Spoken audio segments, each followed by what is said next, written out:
Now, there is one small discussion which is left, which is called due diligence and due care. I will quickly do a brief introduction of that topic. I think there are some references I will show you, which is a great place to refer these topics. So let's jump to the whiteboard, sorry, the drawing board, basically, which I say, and then see what are these things. So if you look into the screen, in my visual drawing, this is the idea which is taken from the book itself, due diligence and due care. So due diligence is basically establishing a plan, policy, and process to protect the interest of an organization. So when we talk of drafting an information security policy for a company, that's a due diligence exercise. Doing a business continuity planning is a due diligence exercise. However, due care is actually practicing the individual activities that maintain due diligence effort. So it's a two-step process. First, due diligence is done, and then due care actually complements due diligence effort. So this is something which we should keep in mind. We all know that we humans tend to create things, and every creation is a two-step process. First, we create something, an idea which is there in the mind called blueprint, and that idea takes shape of some sort, and that's the reality we see in our eye, in front of our eyes. So it's the same kind of concept here, due diligence and due care. Due care actually establishes prudence. It's called prudent man rule. It's not a strict strictly defined definition or a rule, but the prudent man rule says that in any given situation, what a reasonable person will do. So that's called the prudent man rule. So basically, when we say due care, so due care is the driver of prudence. So it establishes prudence.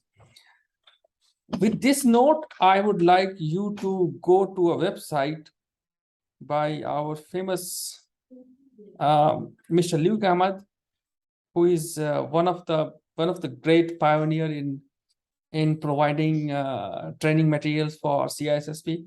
I used Luke's resource extensively, and I had a subscription for a long time when I was preparing for CISSP. Here on his website, this article is very important. I will say not only very, it's very, very, very to the power of n. It's that important. So this article, I don't think any person, even any high school student, can understand what is due care and due diligence. So just refer to this website, and I think you will come to know not only the definition, but the real world examples as well. Some great and very practical examples are here. I won't repeat it just to keep the size of my video small, but this is a great resource. You don't need a subscription to read this article. This is free, and check it out. It's a great resource. Now, coming to my drawing board. So what we are discussing now, after due diligence and due care, there is something called threat modeling. I have already put the idea here in this page so that we will save further time, because writing takes time. Now, threat modeling is basically four-step process, as you can see here, and you will see that different acronyms and how they are related with each other. So when we say threat management, what is basically meant by threat management is that it's first of all, it's a security process where we identify, categorize, and analyze threats, right? So identification, categorization, and analysis of threat is done in threat modeling exercise. And then what we do, we actually define a goal to prioritize the potential threats against organization's valuable assets. So this is the goal we are going to, and how we go to that goal by identifying, categorizing, and analyzing the security processes. Sorry, I think I said something wrong. We actually identify, categorize, and analyze threats, in security processes. So that's the right sentence. Now we can do threat modeling either proactively or reactively. It's not something good or bad. We generally do threat. We wish to do everything proactively, but you know, in information security and in internet and in real world, only proactive is not sufficient. We do reactive approach, and we do something called threat hunting, which is the part of I think they call it red team, who does all those things. And they go for identifying threats and prepare report of identified threats and all. One of the example of proactive threat modeling is Microsoft SDL, and they define SD3 plus C. So SD3 plus C is, you can say that this is basically proactive approach of threat modeling. What is meant by SD3 plus C is called secure by design, secure by default, and secure in deployment. So these are 3D: secure by design, secure by default, and secure in deployment. And plus C means communication, right? So I will write it down here: secure by yellow, design, default, and deployment, right? Plus communication also is secured. Now, what they approach, or what they try to achieve with SD3 plus C is, they have basically two goals. They want to reduce the number of security related design and coding defects first, and they want to reduce the severity of any remaining defect. So this is what they actually target to. So threat modeling, first step, identification of threat. To identify threat, we have different models: STRIDE, PASTA, WAST, SDL. SDL is basically the proactive one. Now I will come to each one of them, but first let me cycle through the whole steps. Once we identify that, what we do, we do something which is called determining and diagramming potential attacks. Right. So what is this? This is basically identifying the layers of security in an organization. The layers of security may exist for users, for servers, for data, in network, you know, everywhere the layers of security will exist in some different form.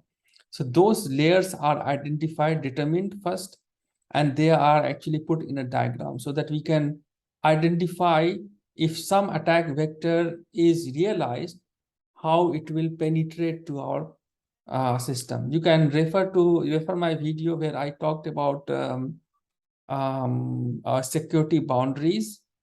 I will put a link in the video, or you can refer this whole playlist.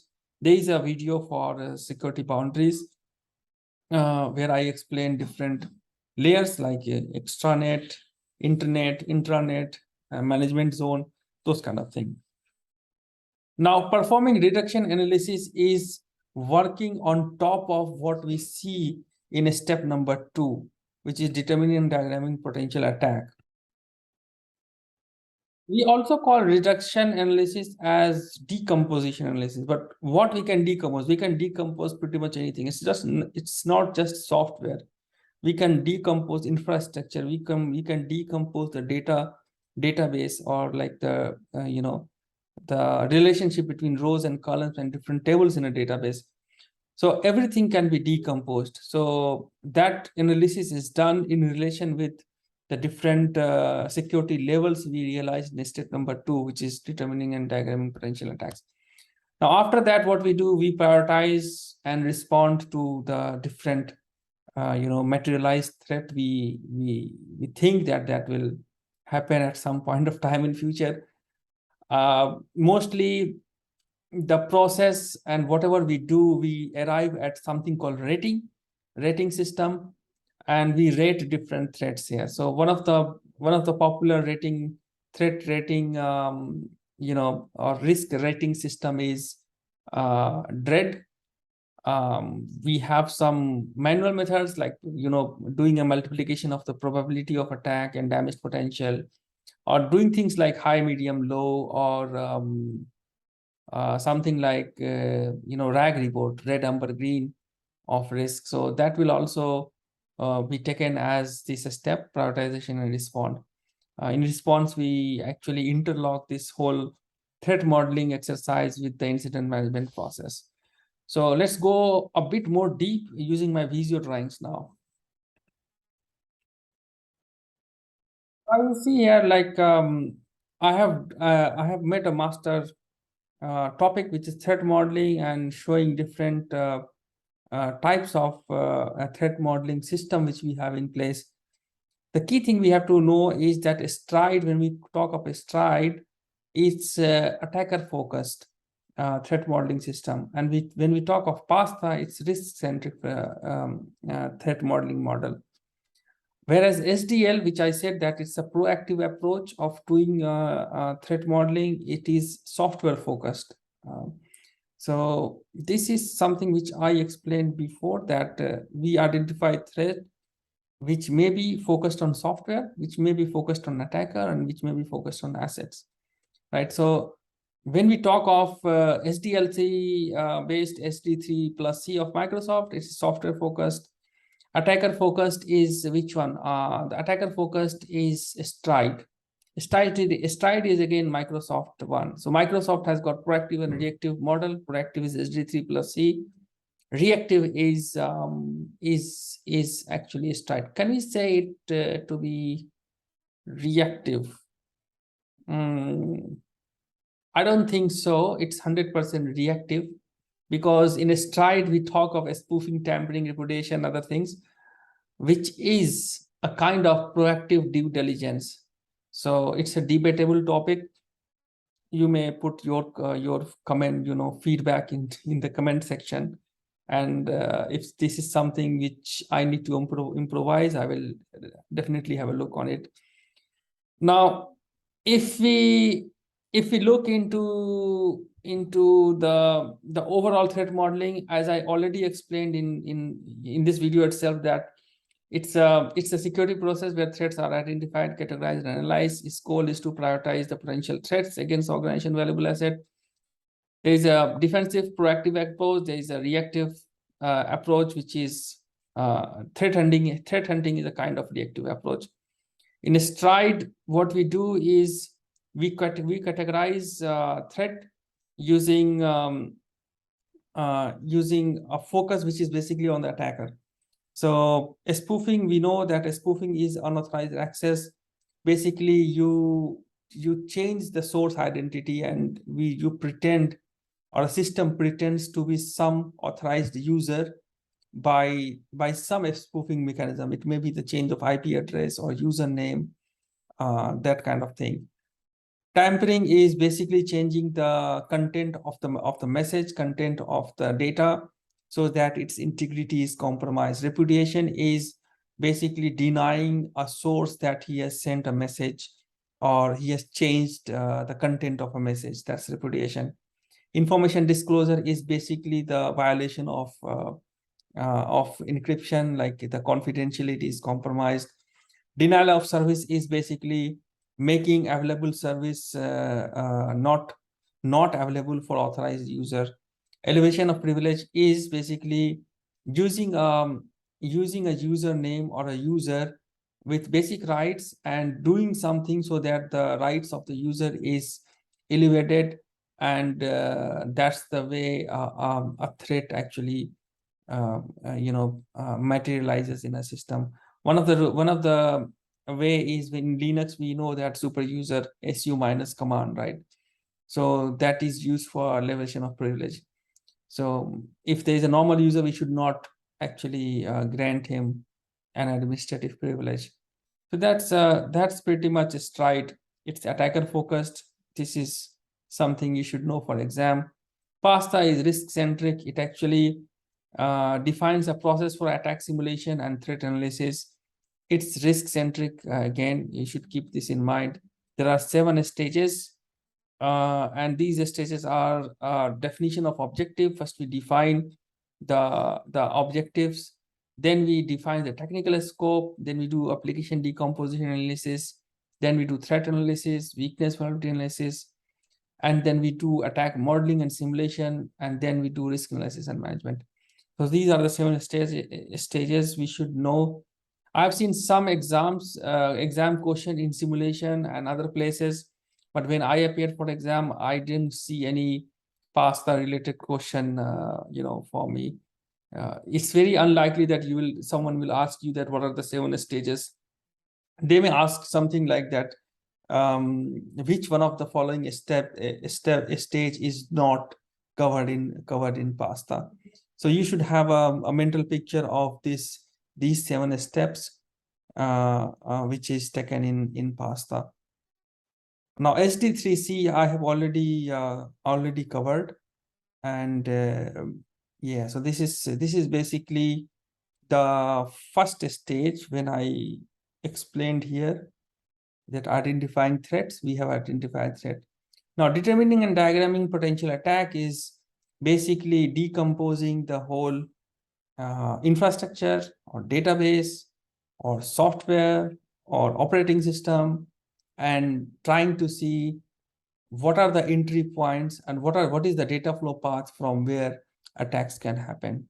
Redirection analysis, as I already explained, that it talks about in-depth analysis of the system in knowing the potential ways an attack vector can exploit the system. And then prioritization or response dread system I have explained in my Visio, which I will quickly explain here.